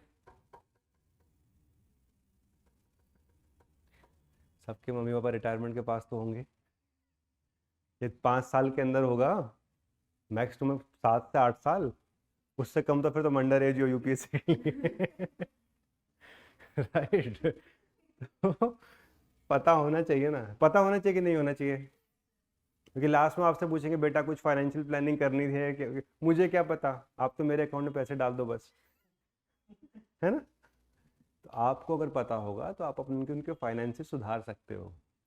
और एनपीएस सही बोला इन्होंने, वो टैक्सेबल नहीं होता, लेकिन अलग अलग स्कीम्स में अलग अलग लेवल पे होता है, वो ट्रिपल स्कीम के अंदर होता है कि जब पहली बार उसमें रिटर्न आता है तो भी एग्जाम्प्ट होता है। तो जैसे एफडी है, एफडी में जैसे ही रिटर्न आया आपके साथ के साथ टैक्स भी लग गया, टीडीएस वो पहले काट लेता है बैंक वाला, चाहे बाद में आपकी मेच्योरिटी 5 साल बाद हो तो कोई फर्क नहीं पड़ता उसको, वो हिसाब से बोलेगा अगर आपकी 40,000 से कम है तो पैसा कोई बात नहीं, नहीं काटेंगे टीडीएस, नहीं तो काट रहे हैं अभी के अभी। तो इस तरीके से किस फाइनेंशियल इंस्ट्रूमेंट के ऊपर टैक्स लग रहा है नहीं लग रहा है, ये वाली जो स्टेटमेंट है ना, this is very very important. ये बहुत सारे फाइनेंशियल इंस्ट्रूमेंट्स पे पूछ रहा है, पिछली बार इंफ्रास्ट्रक्चर बॉन्ड्स के ऊपर पूछ लिया था, तो आपको पता होना चाहिए कि कौन सा टैक्सेबल है कौन सा नहीं है इंडिया में। स्टैंडर्ड बुक्स में देखो ऐसे मिलेंगे नहीं है, एज सच डायरेक्टली नहीं मिलेंगी कि मतलब तुम, बट तुम अगर नेट पे सर्च करोगे ना, कोई भी सीए की वेबसाइट खोलोगे, सीए की वेबसाइट खोलो तो वहाँ पे सारे इंस्ट्रूमेंट मिल जाएंगे आपको। फाइनेंशियल प्लानिंग लिख देना, जैसे ही फाइनेंशियल प्लानिंग लिखोगे ये सारी चीज़ समझ, ये फाइनेंशियल प्लानिंग का पार्ट है कि नहीं है, you want to have return more than inflation, and second you want it to be non taxable. तो पूरा फाइनेंशियल प्लानिंग का पार्ट बन गया एक तरीके से। देन ई कॉमर्स, जो भी नए सेक्टर्स डेवलप हो रहे हैं, you should know about the regulations, rules etcetera link to them, है ना। सिस्टम ऑफ राइस इंटेंसिफिकेशन, पिछली बार एग्रीकल्चर इतना डोमिनेट नहीं किया, बट एग्रीकल्चर भी प्रीलिम्स में आके कई बार ऐसी तैसी कर चुका है। 2020 का मुझे याद है 10 क्वेश्चन आए थे सीधा एग्रीकल्चर से, सीधा 10 क्वेश्चन, मतलब 2-4 से मन नहीं भरता, सीधा 8-10 दो, एक बारी में किल करके जाएंगे। ठीक है, तो मेक श्योर कि जो भी नए सिस्टम्स हैं of agriculture you are aware about it, उसको छोड़ के नहीं जाना है। Then largest solar park, fully solar park, international airport, photovoltaic project, largest solar, तो सोलर के ऊपर इन्होंने पूरा क्वेश्चन बना दिया। तो रिन्यूएबल एनर्जी वगैरह के ऊपर भी हमें ट्रेंड्स पता होने चाहिए, तो ट्रेंड बहुत ज़रूरी है। लेक्स ड्राई, ये 3-4 साल तक चला, ये पानी वाला काम ख़त्म नहीं हो रहा है। एक बार रिपोर्ट पूछेंगे, एक बार कहाँ कहाँ कुआं खोदना है क्योंकि ख़त्म हो गया पानी, चल रहा है ये, मतलब बहुत टाइम से चल रहा है। 2018 में भी उन्होंने पूछा था, RLC का पूछा था, उस टाइम RLC बहुत न्यूज़ में था कि कहाँ पे 2/3 से ज़्यादा वाटर जो है ख़त्म हो गया, ड्राई हो गया है। लेवांट, ये वही एरिया है जिसमें बार बार परेशान करेगा वो, है ना। ये वही एरिया है, वही अफ्रीका और वेस्ट एशिया है, ये 2 एरिया पकड़ के वो मैपिंग के पीछे पड़ा हुआ है। और आपको पता होना चाहिए, इस पे तो विकीपीडिया बैठ के भी पढ़ लोगे ना 2 दिन, तो भी फ़ायदा आपको एग्जाम के लिए। वेस्ट एशिया में जितनी टर्म्स आ जाए सारी पढ़ लो, अब और कहाँ से पूछेगा भाई। UN क्रेडेंशियल कमेटी, UN की जो भी इंस्टीट्यूशन का वर्क हो रहा है उसके ऊपर क्वेश्चन आ रहा है। ठीक है, UN convention on law of sea, ये आपका प्रीलिम्स में भी आया, फिर मेंस में भी आया। IMO, I think last year दोनों में ही आया था। प्रीलिम्स में ये 22 का क्वेश्चन है और मेंस। हाँ हाँ, सागर प्रोजेक्ट तो है, but this is more like कि इंस्टीट्यूशन के ऊपर क्वेश्चन पूछ लिया है। हमें पता होना चाहिए ना, मतलब कितने नॉटिकल माइल तक क्या होता है, नॉटिकल माइल्स को अगर नॉर्मल किलोमीटर में भी कर दें तो कितना होता है, क्या होता है, एक्सेट्रा, बेसिक लेवल थिंग्स। तो प्रीलिम्स में भी क्वेश्चन पूछा और मेंस में भी पूछा। अब लॉ, UN कन्वेंशन और law of sea is something which may not be in news, तो इट इज़ जस्ट टारगेटिंग कि UN की कन्वेंशन कौन कौन सी है, उनकी लिस्ट पकड़ता है, उसके ऊपर पूछ लेता है। ये देखो थोड़ा सा ना कर्सिव राइटिंग है, जब मैं भी प्रिपेयर करता था उस टाइम पे, बड़ा यूज्ड टू डू कि विकीपीडिया खोला, देख पढ़ा, उसमें से जो टर्म नहीं आई फिर क्लिक, फिर क्लिक, ऐसे करते करते 2-3 घंटे टाइम पास किया, साथ में नोट्स बन गए। बट इसको आपको टाइम को लिमिट करना आना चाहिए। This can't be never going exercise कि रोज बैठ के यही काम कर रहे हैं। सर ने एक बार क्लास में बताया था, मैं विकीपीडिया बोल के बंदूक खरीद ली सर को ढूंढ रहे हो ये काम नहीं करना है हमें प्रोडक्टिव, इसलिए पहले वो काम करना है जिससे हमारा एटलीस्ट 70% to 80% हमारा काम फिनिश हो जाए, तब हम इस कर्सिव वाले वर्क में जाते हैं। Because nobody can take the guarantee कि ये आएगा। इतना तो हमने बेसिक लेवल पे पढ़ा है कि हाँ 12 नॉटिकल माइल तक क्या होता है, 24 नॉटिकल माइल्स तक क्या होता है, टेरिटोरियल वाटर आपको पता होना चाहिए। दीज आर बेसिक थिंग्स, है ना, कि UN क्लॉज के अंदर कैसे उसको डिफाइन किया हुआ है। और ये भी बताना चाहिए किसकी सेफ्टी सिक्योरिटी के लिए कौन सी स्पेसिफिक एजेंसी होती है, कोस्ट गार्ड कहाँ तक है, नेवी कहाँ से एक्शन में आती है, ये सब बेसिक लेवल चीज़ें हैं। और इन्हीं पे UPSC देखो फिर उसको पता है ना कि नहीं पढ़ते लोग सेनकाकू आइलैंड देखो सारा मैपिंग वाला पार्ट, ठीक है। Our example of organisation of Turkic state, ठीक है। Borders with Afghanistan, Afghanistan news में रहा खूब, तो वहाँ से क्वेश्चन है। अभी आगे ना आपके वाला Asian infrastructure investment bank, MTCR, Shanghai, India is a member of which of the following. तो इंडिया ने SCO ज्वाइन किया है, यस। MTCR किया है कि नहीं किया है, किया हुआ है, सिर्फ NSG नहीं है, में नहीं है, हम MTCR में हैं। कर लो कल सुबह, आज शाम सुबह को किया है शायद तुम्हारे बात करते करते AIIB नहीं, this is the quality which you need to develop. अगर प्रीलिम्स से पास होना है ना तो अपने आप को क्रॉस चेक करना आना चाहिए। अगर हम अपने आप को क्वेश्चन नहीं करेंगे, जैसे मान लो मैं एग्जाम में पेपर दे रहा हूँ एंड इफ आई थिंक यार मैं यहाँ एम्बिग्यूटी है, तो दो तरीके होते हैं उसको हैंडल करने के। एक इग्नोरेंस दिखाओ और कोई नहीं सही ठीक शायद ठीक ही है और बाद में आके पेन होगा। एक है वहाँ पर रुक जाओ थोड़ी देर, लेट इट सेटल डाउन, उसके आगे लिख दो कि नहीं इस वाले एरिया में मुझे थोड़ा सा एम्बिग्यूटी आ रहा है, तो मेमोरी को रिकॉल करने का प्रोसेस जो है ना उसको रिफाइन करो। जैसे अभी आपने एकदम से हाँ कर दिया ना कर दिया ना, ये क्वालिटी लेके डूबती है प्रीलिम्स में, और यही चीज़ आपको इंटरव्यू में बहुत परेशान कर देगी। You know why? बिकॉज जैसे ही आपने कुछ बोल दिया, दे इट विल लुक लाइक कि आप ब्लफ करते हो, बाय डिफॉल्ट ब्लफ करते हो। आपने चाहे अनजाने में बोला, इतनी बड़ी चीज़ भी नहीं थी, right? You understand it? But 5 लोग आपके सामने हैं, तो एक ही बार मिलेंगे 20-25 मिनट के लिए, इतना ही मीटिंग का टाइम है ना? वो ऐसे ही लेते हैं। हमारे बहुत लोग, जैसे मेरा भी पहली बार जब इंटरव्यू था तो ऐसे एक दो चीज़ें हो गई थी, फिर आए 140, अगली बार फिर आ जाओ सूट पहन के, इस बार इज्जत से बात करना सीख जाओगे। बिकॉज एक झटका बहुत होता है ये सीखने के लिए। तो अगर ये दिक्कत है ना तो इसको थोड़ा सा ठीक करो, क्योंकि ये एग्जाम में बहुत परेशान करेगी। नॉर्मल लाइफ में चलता है यार, एटमैक्स क्या होगा, लड़ाई हो जाएगी एक दो लोगों से, यहाँ तो खुद की लड़ाई हार रहे हैं हम रोज राइट? बट ये चीज़ ज़रूरी है, बिकॉज विदाउट वेरिफिकेशन, और ये आप सब लोग समझ लीजिए, प्रीलिम्स में अच्छे मार्क्स लेके आने हैं, statement wise your mind should be very clear कि 100% करेक्ट है या फिर थोड़ा स्कोप है इसमें कुछ। 100% और बाकी में बहुत डिफरेंस होता है, +2 -2 0.66, ये डिफरेंस है उसका। और प्रीलिम्स में बहुत परेशान करेगा। देखो मैपिंग 22 में इन्होंने बहुत बॉम्बार्ड किया था, एटलीस्ट 7 to 8 क्वेश्चन तो हम देख चुके हैं। ये देखो आपका अफ्रीका सिविल सर्विसेज का पेपर चैड गिनी, लेबनान, ट्यूनीशिया, ठीक है, सब आ गया इनके अंदर, मतलब छोड़ ही नहीं रहे हैं। केनिया, वहाँ से के नया इंडक्ट किया है क्या मेंबर यूपीएससी का मेंबर का यहाँ अभी हिस्सा तो नहीं आया डेपुटेशन से। G20 कॉमन फ्रेमवर्क, देखो G20 पे दोनों बार क्वेश्चन आया। पेरिस क्लब, ठीक है, पेरिस क्लब अभी इस साल भी न्यूज़ में था श्रीलंका को लेके, है। श्रीलंका का जो डेट है, जो उन्होंने पहले हंसते हंसते चाइना से लिया था, अब रोते रोते पेरिस क्लब के पास गए कि हमें रिस्ट्रक्चरिंग करवा दो। तो सास, ठीक है, साइंस एंड टेक वही सेम चीज़ है, आपको टेक्नोलॉजी स्पेसिफिकली पहले थोड़ा सा समझदार बनना पड़ेगा, and then these questions will be a piece of cake for you, very easy to handle, but we have to ensure ना, क्यूबेट वगैरह, कोविड-19, क्लाइमेट एक्शन ट्रैकर, ये बेसिक चीज़, ये एनवायरनमेंट का वो वाला पार्ट है जो ईजी है, राइट? ये वाला तो ईजी पार्ट है, और इसको हमें पता होना चाहिए। WHO एयर क्वालिटी गाइडलाइंस, तो एयर, वाटर, जिस पे अपनी लाइफ डिपेंडेंट है, ह्यूमन बींग्स, ठीक है, इनको सीरियसली लो प्रीलिम्स के लिए। घूम फिर के एक दो क्वेश्चन पहुंचना ही पहुंचना है इन्होंने।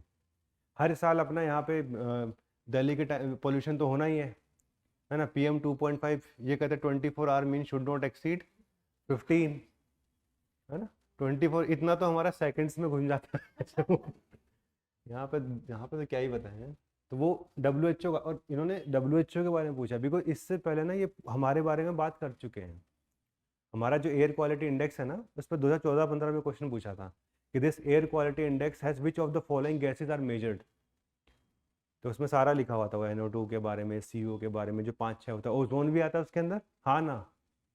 देखो अब, हाँ ना सर, देख लेंगे तो हमें तो बहुत दिक्कत हुई है, आप बताओ एयर पोल्यूशन से। पता होना चाहिए ना कि यार एयर क्वालिटी इंडेक्स में कौन सी गैसेज मेजर कर रहे हैं, और लॉजिक्स पता होने चाहिए।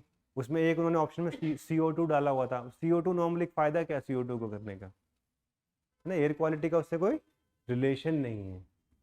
तो ये उनका जब उससे मन भर गया तो अगली बार WHO air quality guidelines. Then गुच्ची, हाँ, हमें तो एक ही गुच्ची पता है इनको लेकिन कुछ और गुच्ची के बारे में बात कर रही है it is a fungus grown in Himalayan forest areas. So anyway, ये वो एनवायरनमेंट का जो सबसे मस्त पार्ट है जिसको देख के हंसी भी आती है और फिर दुख होता है क्या करें इसके साथ। हाँ, वो किटकैट के ऊपर चल रहा है, मतलब किटकैट के साथ पार्टनरशिप है यूपीएससी के पहले चांदीपुर भी किटकैट के ऊपर ही आया था कि विच ऑफ द फॉलोइंग बीच जो रिसीड करता है एट ए स्पेसिफिक टाइम। हमने कहा भाई एक बार घुमा के लेके आओ, फिर बताते हैं हम east coast, west coast, Miyawaki method, ये तो बहुत फेमस है आपका एनवायरनमेंट में, relatively easy to understand. India sanitation coalition, Indian national institute of urban affairs, apex body etcetera. तो इंस्टीट्यूशंस वाले क्वेश्चन एनवायरनमेंट में, सैनिटेशन में, इन सब में क्वेश्चन आराम से आते रहे हैं बार बार। और आपको एग्जैक्टली पता होना चाहिए the difference between which of the following is an independent body, which is having an attached office, which is a constitutional body. तो ऐसा कुछ भी पार्ट है तो वो आपको एग्जैक्टली पता होना चाहिए जब भी इंस्टीट्यूशन स्पेसिफिक क्वेश्चन आने वाले हैं। एंड आयुष भारत में डिजिटल मिशन, तो डिजिटल मिशन वगैरह पे आपके थोड़ा बहुत मिक्स है एक्चुअली, हेल्थ वाला पार्ट भी आ जाता है और साथ में टेक्नोलॉजी वाला पार्ट भी आ जाता है, तो वो स्कीम्स वगैरह वाला पार्ट है। तो these are the questions that we have from 23 and then 22, जो हमने रफली पूरे आपको बता दिए। अब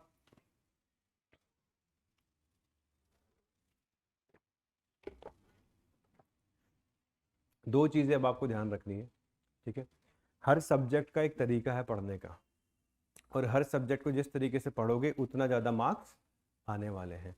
और ये मार्क्स कैसे आएंगे, एक तो यस पढ़ाई करनी है उस तरीके से, सेकंड आपको उस टाइम पे टेस्ट देना शुरू करना पड़ेगा, ठीक है। और रैंडम टेस्ट के पीछे मत भागो, 3-4 टेस्ट सीरीज करेंगे, 5 टेस्ट सीरीज करेंगे, 150 टेस्ट कर देंगे, 150 दिन है, नहीं, ये सब स्कीम्स नहीं काम करेंगी।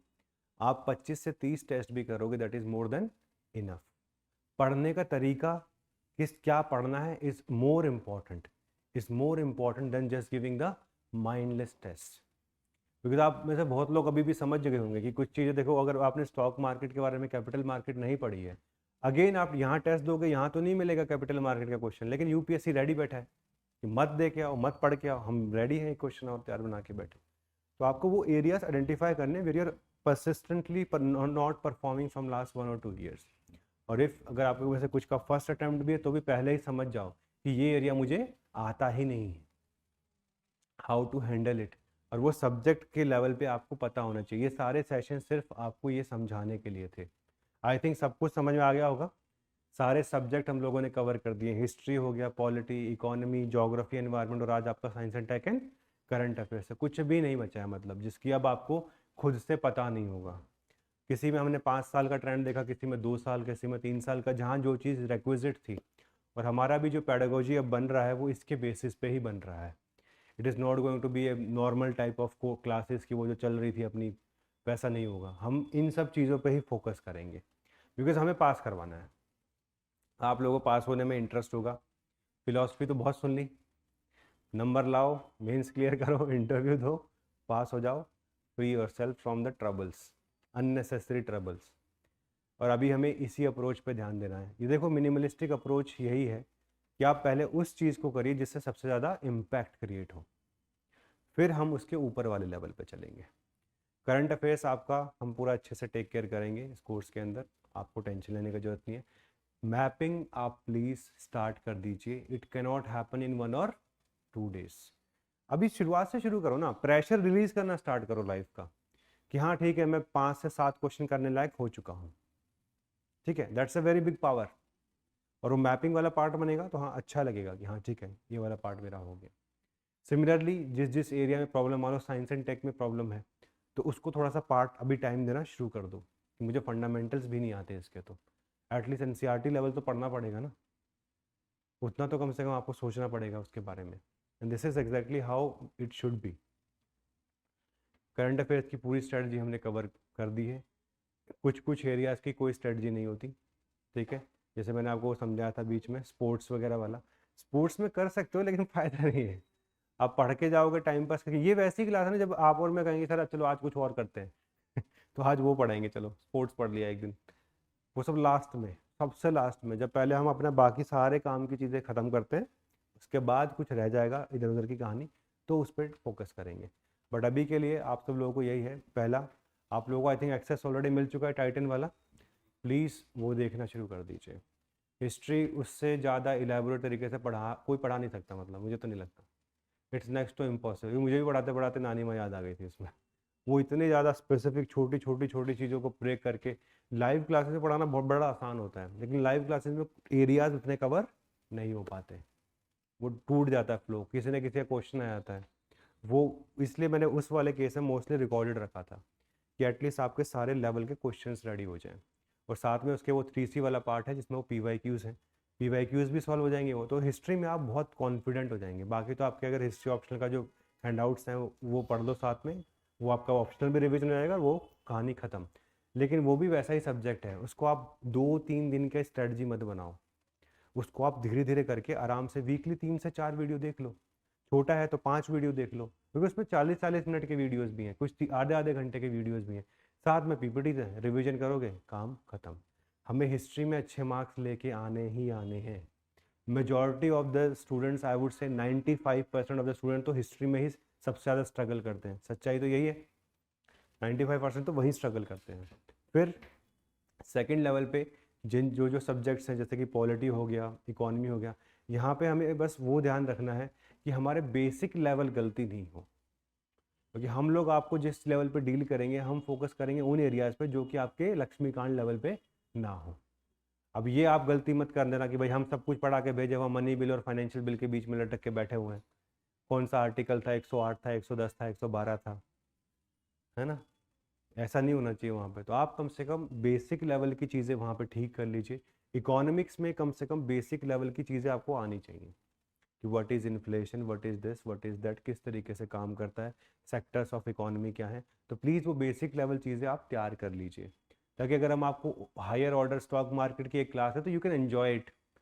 ये नहीं होना चाहिए सर मेरे को तो इन्फ्लेशन भी नहीं आता, ये क्या करा रहे हो, मेरा तो लेवल ही अलग है, वो फील नहीं आनी चाहिए। ट्रेंड्स की हम क्लासेस कर देंगे एक पूरी, अच्छा रहेगा ना कि एक बार में सारे ट्रेंड समझ में आ जाएं कि पिछले 10 साल में क्या हुआ है, पिछले 15 साल में क्या हुआ है। इकोनॉमी में ये ट्रेंड वाले क्वेश्चन एक टाइम पे आई थिंक 4 से 5 आते थे, और ये वापस फिर से आ सकते हैं, इनमें कोई बड़ी बात नहीं है।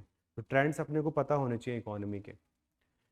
तो ये 3 फंडामेंटल सब्जेक्ट मुझे हमेशा लगते हैं, पॉलिटी, इकोनॉमी और हिस्ट्री। और पॉलिटी में तो देखो ईजी ही है अभी भी, अगर 15 क्वेश्चन आते हैं, 12 क्वेश्चन आते हैं, 50% तो बहुत आसान है। लेकिन वो जो आसान है उस कंपोनेंट में गलती 0 होनी चाहिए, वहाँ आप 100% होने चाहिए, वहाँ पे आपको माफ़ी नहीं मिलेगी, क्योंकि वहाँ हर बच्चा ठीक करके आएगा, ये मानते हैं ना। कॉम्पिटिटिव एग्जाम में बस एक चीज़ का ध्यान रखना होता है, जो क्वेश्चन आप गलत कर रहे हो, आप बस ये देख लो कि बाकी लोग इसमें क्या कर रहे हैं।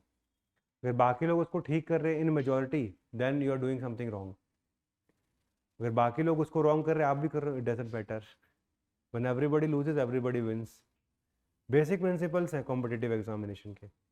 और अच्छा ही है ना, अगर वो आपको लग रहा है कि इसमें मैक्सिमम गलत करें तो छोड़ दो ना उसको, पॉजिटिव में तो रहोगे, नेगेटिव की तरफ नहीं जाओगे। तो मैं 3 सब्जेक्ट पे बहुत फोकस करना है फंडामेंटली। साइंस एंड टेक में मैं चाहता हूँ आप थोड़ा थोड़ा टेक्नोलॉजी के लेके अपने आप को रेडी कर लो, क्योंकि इसकी क्लासेस फैब में शुरू होंगी साइंस एंड टेक वाली। तब तक एटलीस्ट आप अपने आप को बेसिक लेवल के लिए रेडी कर लो, जनरल साइंस वगैरह पढ़ के रेडी कर लो, ठीक है। Is that clear. ये सारी चीज़ें क्लासेस हम पहले तो इमीडिएटली सोच रहे थे, बट अभी 1 वीक का गैप लेके 8 से स्टार्ट करेंगे। तब तक आप थोड़ा सा रिवीजन कर लो अपना। हिस्ट्री वाला पार्ट तो बस ये है कि आप बस क्लास में आओ, शांति से अपने नोट्स बनाओ, चीज़ों पे फोकस करना, काम खत्म हो जाएगा। हिस्ट्री को हम थोड़ा धीरे करेंगे रिलेटिवली, मतलब आगे आपकी 6 डेज अ वीक क्लास होंगी, लेकिन स्टार्टिंग में आपकी 4 to 5 डेज ही रखेंगे, मैक्सिमम 5 या 4 ही रखेंगे। हिस्ट्री ऐसा सब्जेक्ट है एब्जॉर्ब नहीं होता, एक दिन में बुद्धिज्म जैनिज्म पढ़ लेते हैं, दूसरे दिन कुछ और पढ़ लिया, दोनों भूल गए। हिस्ट्री एब्जॉर्ब नहीं होता है, हिस्ट्री के साथ सबसे बड़ी प्रॉब्लम यही है, चाहे ऑप्शनल हो चाहे कुछ भी, एब्जॉर्ब नहीं होता ना। अब मान लो अगर आपको याद करनी है कौन सी बुक्स किससे रिलेटेड है, आपको कम से कम 10 बार रट्टा मारना पड़ेगा, और तब भी मतलब गारंटी नहीं कि एग्जाम में याद आएगा कि नहीं आएगा। जब आपको इस लेवल की प्रॉब्लम्स अपनी पता चल जाएंगी ना, हर सब्जेक्ट में, हर टॉपिक लेवल पे, you are bound to clear this exam. इसको एब्जॉर्व करने में थोड़ा टाइम लगता है। सेकेंड लेवल पे फिर पॉलिटी से स्टार्ट करेंगे। पॉलिटी की आई थिंक एब्जॉर्व करने की दिक्कत नहीं आती, वो एक साथ हम फटाक से 8 क्लास करके ख़त्म कर देंगे। सेम इज़ विद इकोनॉमी, तो उनका मैंने यही सोचा है कि उसको 2 हफ्ते लगातार करके फिनिश कर देते हैं, तो वो ईजी भी रहेगा। तब तक हमारी पेडागोजी भी पूरी बन के, अब क्योंकि हमने खुद बैठ के सारी रिसर्च करी तो हमें, हमारे पास तो सब कुछ क्लियर है कि हमें कराना क्या है, करना क्या है। पूरी टीम भी अच्छी है। नेहा मैम का अच्छा लगा सेशन, है ना। तो नेहा मैम को अभी बैठ के हम उनके साथ और थोड़ा सा डिस्कशन करेंगे कि क्या क्या चीज़ ज्योग्राफी एनवायरनमेंट में और अच्छे तरीके से करानी है। मैंने जैसे उनको पहले तो बोल ही दिया था कि मैम रिसोर्सेज तो आप पहले ही पकड़ लो आप ढूंढ लाओ कहाँ बॉक्साइट है और कहाँ क्या है बच्चे रेडी बैठे, उनको बता देना ठीक है। तो रिसोर्सेज पे बहुत अच्छे से फोकस करेंगे। ऐसे ऐसे कुछ कुछ एरियाज हैं।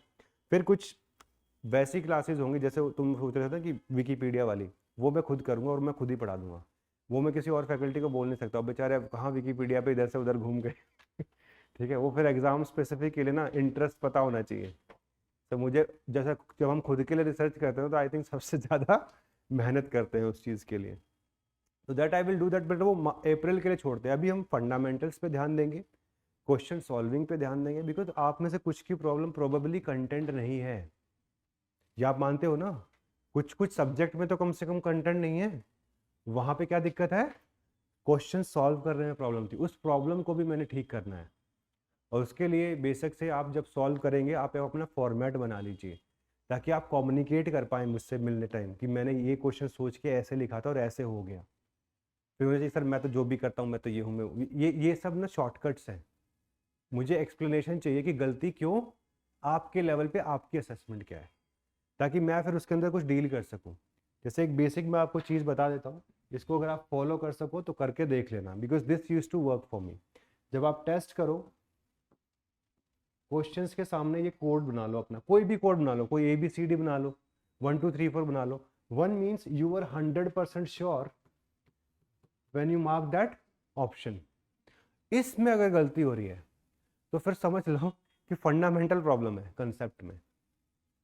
समझ रहे हो कि मान लो मानसून समझ के कुछ और मार दिया, या ज्योग्राफी में आप करंट का कुछ अलग ही कंसेप्ट याद करके बैठे हो, that is a conceptual problem, and this is where you should be very very afraid कि ऐसी गलतियां हमारे से ना हो। आप सोच कुछ रहे हो और करते कुछ और हो, कंसेप्ट से अलग खेल रहे हो। सेकंड, जहां आपने 2 ऑप्शंस तक रिड्यूस कर लिया था, and out of that when you took the final step, वहां पे आपका सही हो रहा है या फिर गलत हो रहा है। इसमें आपको रीजनिंग याद करनी शुरू करनी पड़ेगी। इट कांट बी कि 2 ही थे मैंने ऊपर वाला लगा दिया, ऐसा कोई सेंस बनेगी इस बात की, नहीं बनेगी ना। मैंने इन दोनों में से ये लिया बिकॉज मुझे ये चीजें लगी, और जब आप अपना आंसर चेक करोगे तब आप अपनी रीजनिंग को उससे इवेल्युएट करोगे कि मेरी रीजनिंग सही डायरेक्शन में जा रही है या फिर गलत डायरेक्शन में जा रही है, और ये करना बहुत जरूरी है। This is the most important exercise of the test series, क्योंकि अगर हम ये नहीं करेंगे तो यार रीजनिंग डेवलप कैसे होगी, कॉन्फिडेंस आएगा कैसे, टाइम रिड्यूस कैसे करेंगे जल्दी जल्दी पेपर करने का, बिकॉज अभी वो सारे पार्ट्स तो अलग हैं एग्जाम के, जिसमें आपको बहुत जल्दी से स्पीड से पेपर करना सीखना पड़ेगा। That will only come when you are ready with these basic things. Third, sometimes what happens, idea से आंसर निकल जाता है। This may work only in 4-5 questions, this may not work in more than that. निकल जाता है कभी कभी term वाला क्वेश्चन आता है ना, कि पढ़ के यार इन 4 में से ये सही लग रहा है, या स्मॉल स्मॉल वो फील्ड लार्ज फार्मर वगैरह वाला जो आया हुआ था, तो वो कभी और पढ़ के निकल जाता है। तो ये कौन सी कैटेगरी में आता है, थर्ड। फोर्थ, आज ये छोड़ना है, ये भी बहुत जरूरी है, this is very very important, because अगर 100 क्वेश्चन हैं तो आप आराम से 15 क्वेश्चन तक 100 छोड़ सकते हो। और फर्स्ट जो आपकी इटरेशन होनी चाहिए 100 क्वेश्चन स्कैनिंग की, that you have to reduce, जितना रिड्यूस कर सकते हो। उस टाइम पे जब पेपर था 1 आवर के अंदर मेरा हो जाता था आराम से, ठीक है। 1 आवर में मेरा टारगेट ये होता था कि सबके सामने ये तो ये हो जाए, ताकि जिसके आगे 4 लिखे वो दोबारा देखना ही नहीं है, पेपर के बाद देखेंगे। अब टाइम वेस्ट वहाँ करना ही नहीं है, बिकॉज अगर आप अपने रिड्यूस नहीं करोगे ना एरिया, तो फिर तो आप हर बार क्या करोगे, एक बार पूरा किया फिर दोबारा से स्टार्ट कर लिया, अच्छा ये टाइम तो वेस्ट होएगा ना भाई आप लोगों का। टाइम बचाने के लिए, इसीलिए ये कैंसिल जो आप नहीं करने वाले हो, बहुत प्रोसेस्ड तरीका होना चाहिए आपका। ये नहीं कि आग बंद करके बोल दिया ये तो छोड़ देंगे, ये भी छोड़ देंगे, लास्ट में छोड़ते छोड़ते 25 क्वेश्चन पे फिर लास्ट में एग्जाम भी छोड़ देंगे, ऐसे नहीं चलेगा। बहुत रिफाइन करना पड़ेगा अपने आप को, कौन से क्वेश्चन है जो छोड़ने हैं, क्योंकि ये लास्ट में आपको सीखना पड़ेगा, और ये कुछ भी हो सकता है, it could be 10 to 15, but 15 इसको अपर लिमिट लगा के रखो, नहीं तो ये तो फिर 50 क्वेश्चन में भी लिख सकते वो उससे हम पास नहीं होंगे। तो फर्स्ट आइटरेशन आप कोशिश करो 1 आवर 20 मिनट्स के आसपास तक हो जाए। उसके बाद कितना टाइम बचेगा, 40 मिनट। तो फर्स्ट आइटरेशन में हमारा कोशिश होना चाहिए एटलीस्ट हम 40 से 45 क्वेश्चन में फाइनल क्या कर चुके हो, फर्स्ट कैटेगरी कर सके हो। ताकि बाद में पर क्वेश्चन अगर हमें 85 तक भी जाना है तो हमारे पास पर क्वेश्चन कितना टाइम होगा, 1 मिनट माइनस दिस। इनको नहीं देखेंगे अब वापस से इनको देखोगे फिर टाइम वेस्ट होएगा, फिर इनको देख के परेशान होंगे। तो पहले से ही असेसमेंट करके आ जाओ ना। जैसे वो ट्राइब्स वाला क्वेश्चन था और अफ्रीका वाला क्वेश्चन था, अब वो या तो आता है या फिर नहीं आता, वो देख के ही पता चल जाता है एक बारी में 10 सेकंड के अंदर कि हम भी इस ट्राइब को जानते नहीं, हमारा काम खत्म। तो आप कट कर दो, उसके आगे 4 लिख दो कि I am not going to attempt this question. ये प्रोसेस आपको सीखना पड़ेगा, बिकॉज एक बार कंटेंट आ गया फिर पूरा ध्यान इम्प्लीमेंटेशन पे। And during the implementation you have to see what kind of challenges are coming. Revision की वजह से दिक्कत आ रही है, टाइम ज़्यादा लग रहा है, एक्यूरेसी ठीक नहीं आ रही है, ये सब हमारा मेजर चैलेंज होगा। Is that clear? सबसे बड़ा चैलेंज ये है। सबसे बड़ा चैलेंज ये नहीं है कि 4 चीज़ें कम पढ़ी, कोई बात नहीं, कोई फ़र्क भी नहीं पड़ेगा उससे। चेस क्या, हॉकी वॉकी सब छोड़ के जाओ, कोई फ़र्क नहीं पड़ेगा। 2 क्वेश्चन पूछ लेंगे, 3 पूछ लेंगे, तो थोड़े ना कर देंगे। स्पोर्ट्स अथॉरिटी ऑफ इंडिया का पेपर थोड़ा ना है ये, कितना पूछ लेंगे, कहीं तो रुकेंगे और वहाँ मैक्सिमम सब लोग सफ़र करेंगे, because nobody studies this. India में तो क्रिकेट के अलावा कोई स्पोर्ट्स ही नहीं पता किसी को। बहुत कम लोग होंगे जो टेनिस देखते होंगे, चेस वाले तो और कम होंगे। चेस तो फेंकने के लिए यूज होता है ना। किसी के घर होगा भी तो अच्छा खोलता नहीं होगा, कभी बंद होकर साइड में रखा रहता होगा, शो पीस। बहुत कम लोग हमें जो लिटरली चेस खेलना आता भी होगा, मुझे तो भी नहीं आता, वो किसी ने सिखाया नहीं, मूवीज में देखा है बस कि हाँ ठीक है चेकमेट इतना ही आता है हमें, और वो भी हम नीचे नहीं चलते, उठा के ऊपर से मारते हैं checkmate. So for few questions don't make any strategy, let it be. हमारा फोकस होना चाहिए उन 85 तक पहुंचना है एग्जाम हॉल के अंदर। एंड इट मे बी सो कि हम सही तरीके से 65-70 तक जानते हों। ऊपर के 15 क्वेश्चन जो करेंगे वो थोड़े आइडिया बेसिस पे, एक्सपीरियंस बेसिस पे, नॉलेज को अप्लाई कर करके तब पहुँचे वहाँ तक। And this is exactly what we should do. ठीक है, तो आज के लिए इतना ही करते हैं, 8 से स्टार्ट करेंगे। आप लोग एनसीईआरटी टेस्ट को एक बार फिनिश कर लीजिए, ठीक है। एक बार वो एनसीईआरटी टेस्ट सारे फिनिश हो जाएंगे, उसके साथ में डिस्कशंस देख लीजिए ताकि हम एक लेवल तक आ जाएं। ऑलराइट, बाकी ये सब चीज़ें तो देखो हो जाएंगी, इसमें इतना दिक्कत वाला बात नहीं है।